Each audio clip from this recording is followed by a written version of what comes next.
Hey guys, so in today's video we're working on these two 9.8 Tohatsus. The gray one to the right is a 2004 long shaft with electric start. The other motor to the left of it is a 2011 long shaft with electric start as well. The only difference between these two motors is the gray one is a 2-stroke and blue one is a 4-stroke. So you can definitely see the size comparisons between a 4-stroke and a generic 2-stroke. The difference in weight as well is pretty dramatic. What we're going to be doing is working on these two motors, trying to get them run. We're going to do all the maintenance needed to get these motors completely running. The gray one, as you can see, the back of the pan is broken. So what we're going to have to do for this motor is pull the power head. I do have a replacement piece for this. I'll show you guys how to do that, and we'll replace that. The motor over here, the mounting studs need to be drilled out because they are rusted in and broken off. So I had to drill these ones out. Then all we're going to do is a spark and compression test on this motors. We're going to do the fuel system, go through the carburetor, do a water pump as usual, and then we'll test run these motors and see if they run. If you guys are enjoying the videos, please smash the like button down below, and as always, subscribe. And let's jump right into this video with a spark and compression test.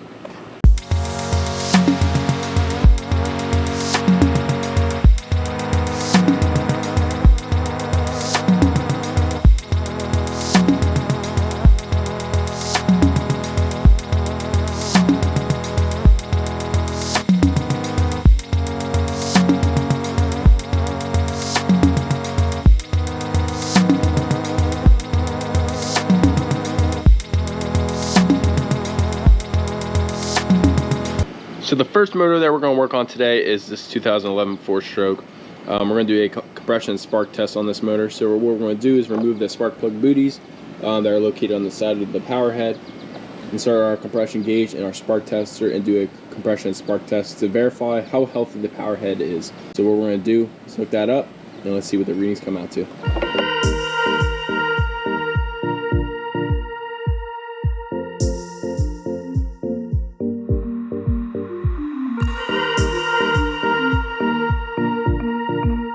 Check your spark plugs, see how they look, if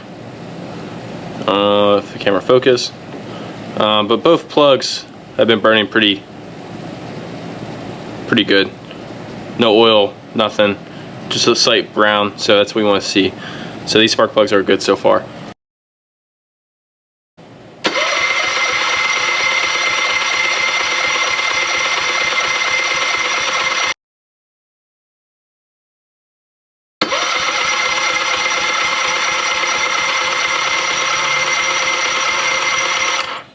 So each cylinder was at 110 psi, which is perfect for these power heads. So now we have even compression in each cylinder. What we're going to do now is a spark test and make sure that we have spark at the power head. So let's hook up the spark tester and see what we get. And the motor does have spark.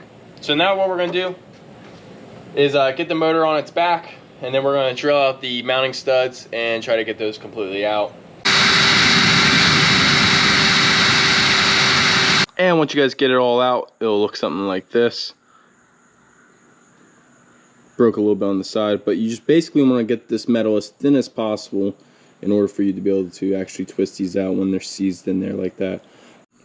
And this is the other side. That's how it came out.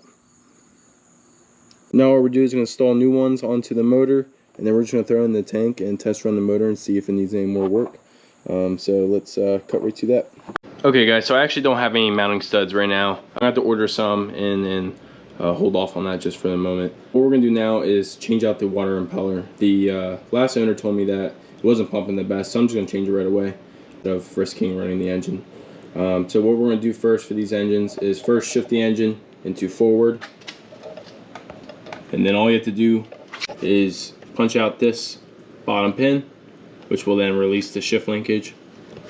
And then all you have to do is loosen up 2 bolts on each side, 4 in total, and the lower unit will drop. These Tohatsus are pretty easy to do water and pump propellers on.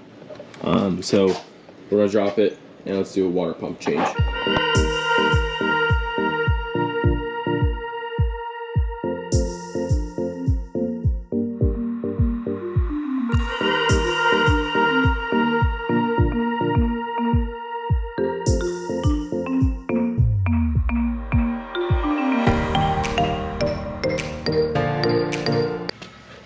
So now that we got the lower unit off, we're gonna throw it up on the stand and open it up and see what the water pump looks like. Okay guys, so I pulled out the water impeller. This is what it looks like. So you can clearly see why it wasn't really pumping water. Just because the fins were broken off. So just gotta relocate those fins, make sure it's not lodged up anywhere. Then we're gonna throw the new one in and then install the lower unit. These lower units aren't that hard to do the water pumps. It's just the 4 screws and then the water pump comes right out. So let's throw the new impeller in and let's see how it pumps now.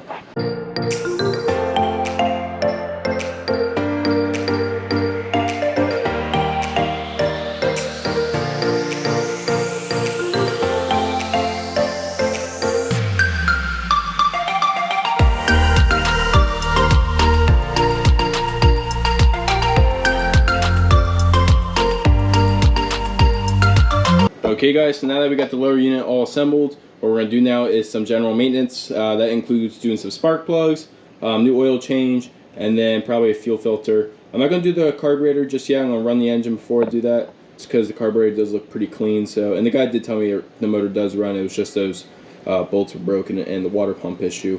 So let's just get those general maintenance items done, and let's throw it into the tank, and let's see how this motor runs.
Just let the motor idle for a little bit. This sounds pretty good, but let's just kind of let it idle and see if it stalls at all. We'll come back if it does die. Okay guys, so the motor's been running for a while now, hasn't stalled out or anything. I'm just going to kill the engine and try to restart it and see if it restarts easily. So let's see what happens.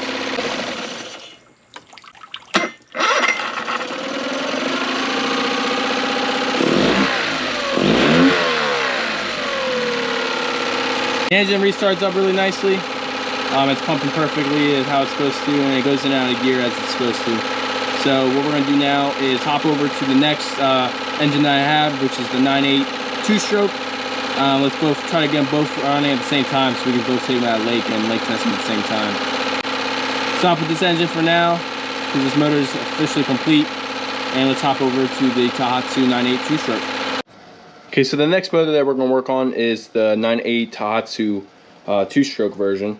So we're going to do a spark and compression on this motor and see how healthy the power head is. And then we're also going to do a lot of work to this motor to get it up and running. So we're going to have to pull the power head on this motor eventually to replace the bomb cowling. So let's just kind of see if this power head's still worth even doing this first. And let's kind of go from there.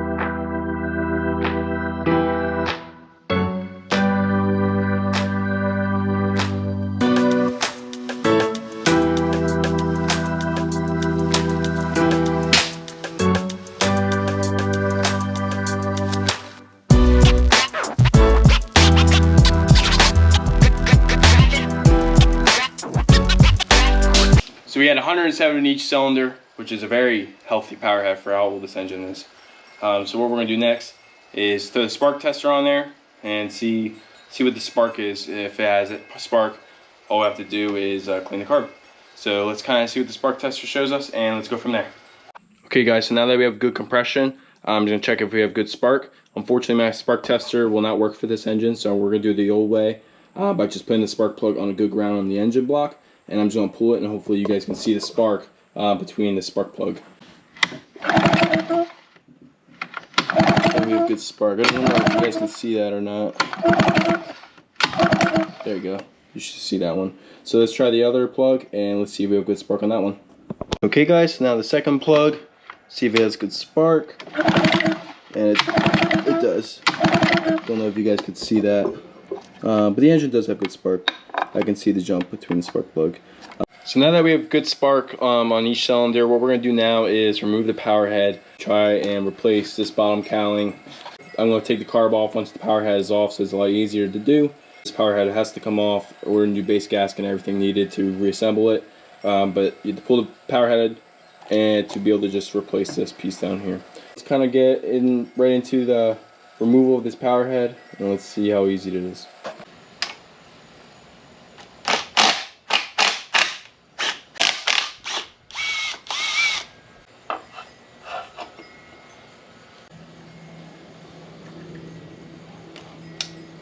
Okay guys, when you get to this point, the wires you want to disconnect are these two green, which is to the safety neutral switch, which is connected to the green going to your solenoid, which is right there, and then this green down here. And then the only other two wires you want to disconnect is for the kill switch, which is this brown and this black. So if you trace it back into here, you have this black right here, which goes into this double bullet connector, and then you have your brown, which is that one, and that one is connected to this brown one. So when you guys do take this apart, just maybe snap a picture before you take it all apart. And then also I have the fuse disconnected. I did pop off the starter, which is just two 10 mil bolts in here, and then it pops off, and then it's laying down here. Just lean on something so you're not putting too much wear onto the negative cable.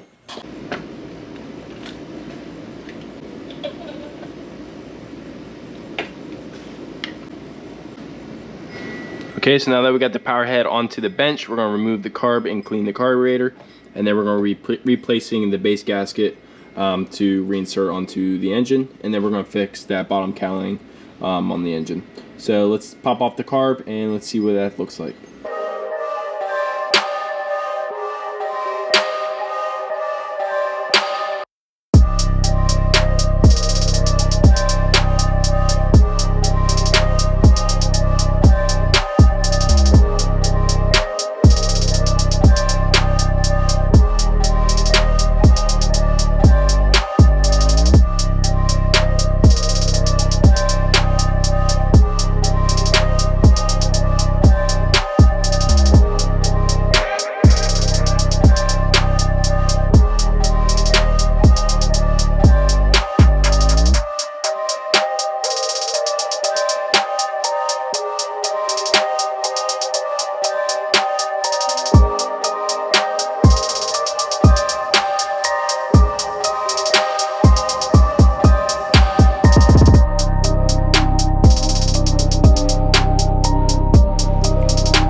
So guys, now the power head's removed, this is what it looks like underneath the power head. So the base gasket would go here.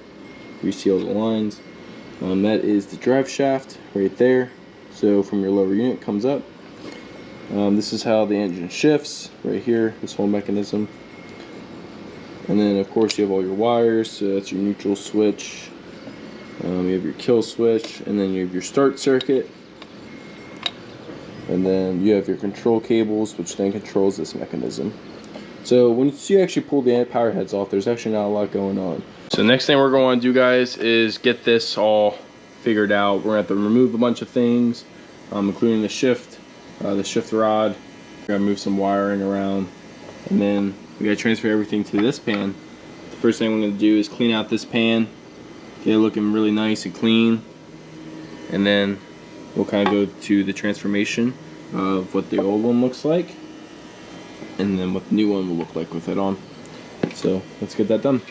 Okay guys, so I got the lower cowling installed now. It looks really nice.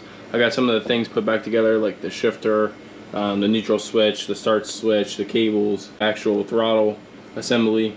So yeah, just when you guys are doing this, do it slowly. Kind of take pictures while you're doing it, because some of this stuff can get pretty tricky if you don't remember how it goes back together. But it's kind of hard for me to record it and show you guys at the same time, so I kind of just went through it really quickly. And now what we're going to do is throw the power head back on with the new base gasket and see how that goes.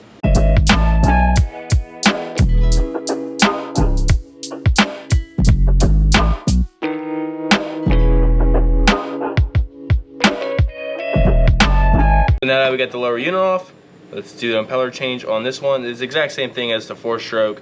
Pop out the pin, pull out the 4 bolts, and the lower unit drops. So let's pop this housing off, and let's see what the water impeller looks like.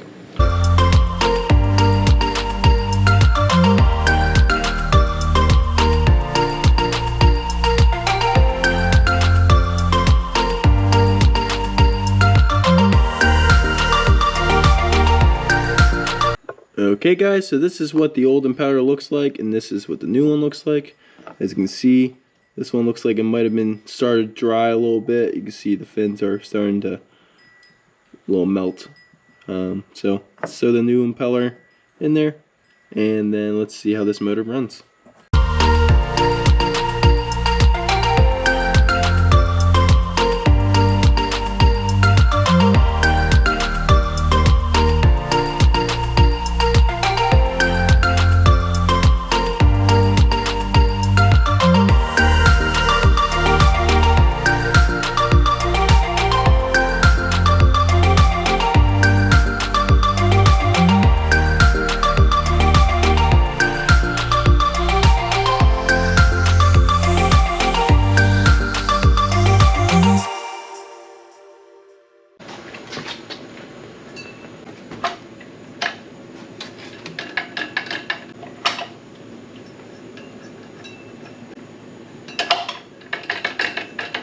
Okay, so now that we know that the engine shifts and the lower unit's all back together, all we have to do now is reconnect some stuff on the power head.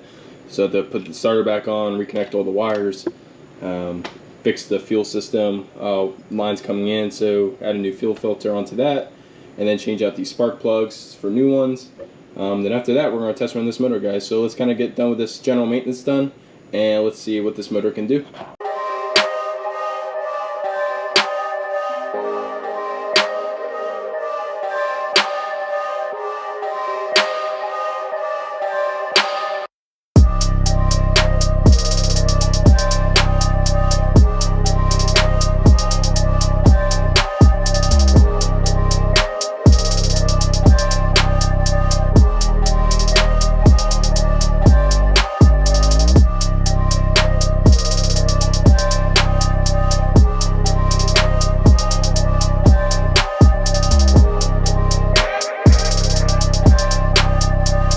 Okay guys, so now that we got all the general maintenance items done, all we're going to do now is fire up the engine and see what it does.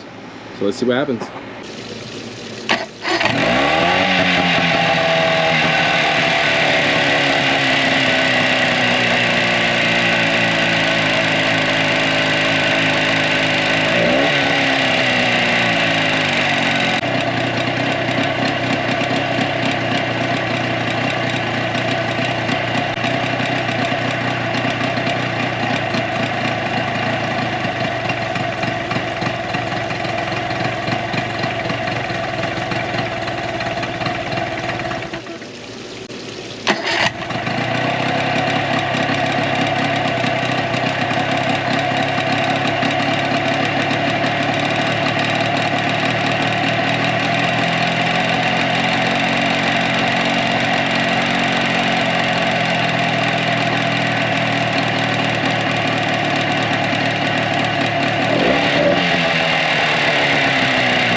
what you guys saw me do there is I pulled the spark plug booties as the motor was running.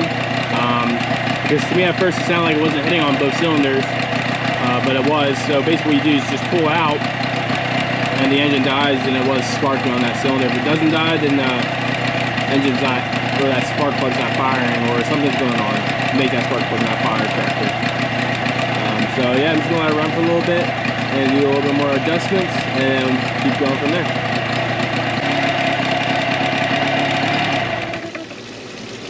Kill switch works.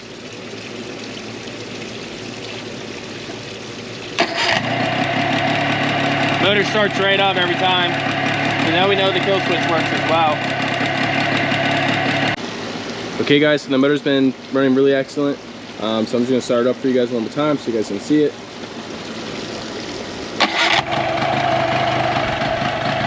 So the motor starts right up. No leaks, nothing's going on. It's pumping water perfect.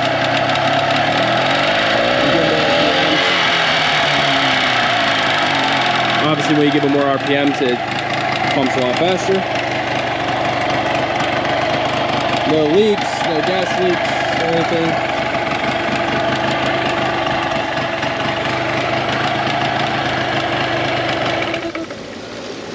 And the motor shuts right off. And I'm sure, if I go to do it again, motor starts right up. So what we're gonna do now, guys, is take both 9.8 motors that I worked on today and take them over to the lake, and let's see how they perform. After that, all they'll need is a good detailing, and that'll be the end of the video. So let's run these over to the lake and let's see how they perform.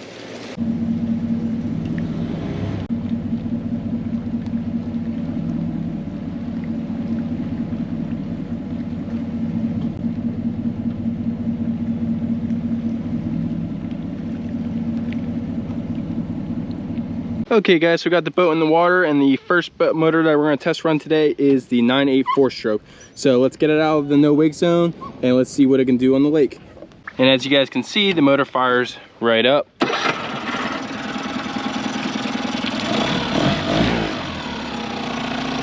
And it fires right up. So let's get out of the no wake zone and let's see what this thing can do on top end. Okay guys, so we're out of the wake zone. Let's see what this thing can do on top end speed.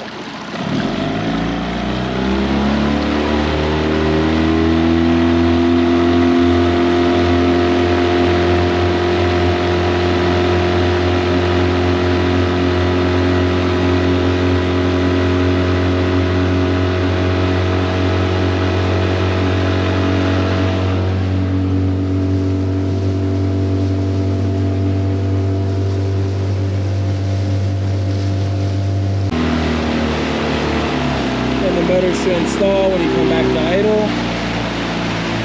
Again, this motor and this motor does not. So it's pumping really good.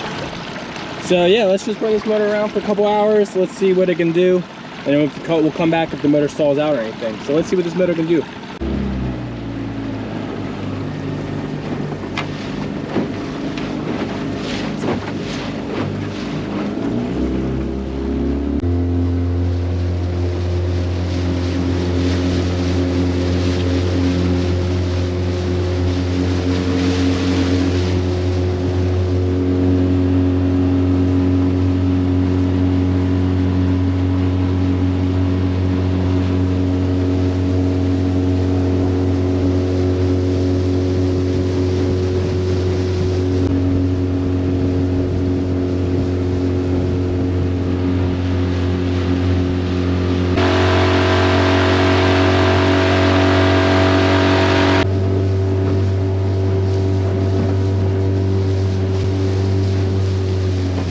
Okay guys, so I've been out here for a couple hours. The motor's been running great.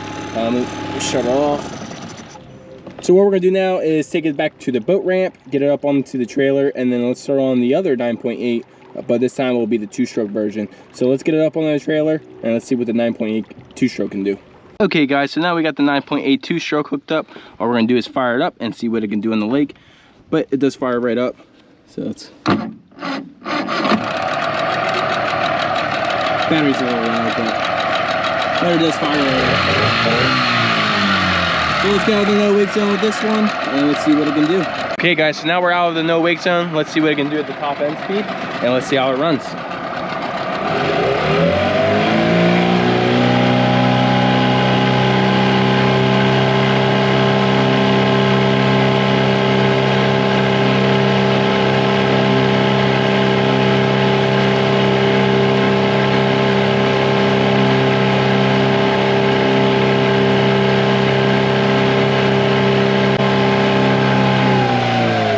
And you come back to idle, and the motor should not stall.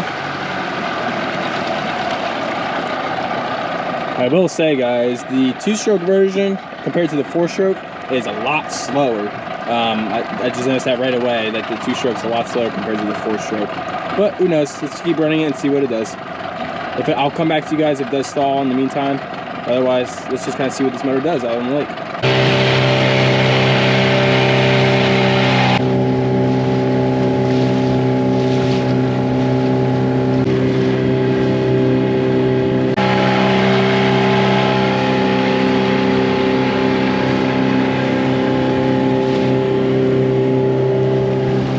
Okay guys, so I've been out here for a couple hours with this motor and it runs perfect as it should. Let's throw it back into neutral and let's kill the engine. So what we're gonna do, guys, is take this motor and the other 4-stroke and detail them. So what I'm going to do is head back to the boat ramp and get this onto the trailer. But first I just want to show you guys, this motor does fire right back up. And it fires right up and nothing. And it's pumping good. So now that both motors run perfect, what I'm going to do is take both of them home and detail them. And after that, it'll be the end of the video.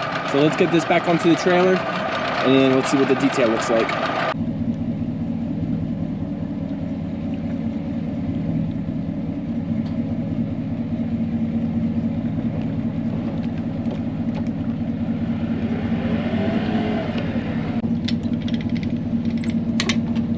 I just finished detailing both motors and they came out looking pretty good.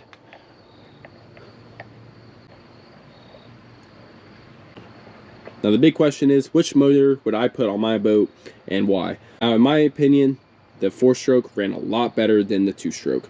Now that's not saying that 2-strokes are better than 4-strokes or 4-strokes are better than 2-strokes, but for this specific scenario, the 9.8 Tohatsu 4-stroke really outdone the 9.8 2-stroke version.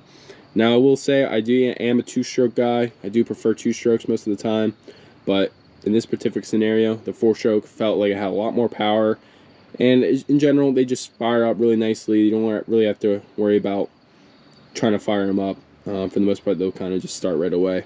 So for my opinion, I would choose the 4-stroke, but that's not saying I would also choose a 2-stroke in other scenarios. But this is going to be the end of the video, guys. Please smash the like button down below. It helps me out a lot. And subscribe so you guys don't miss any more further content in the future. And as always, thank you guys for watching the video. And I look forward to see you guys in the next one.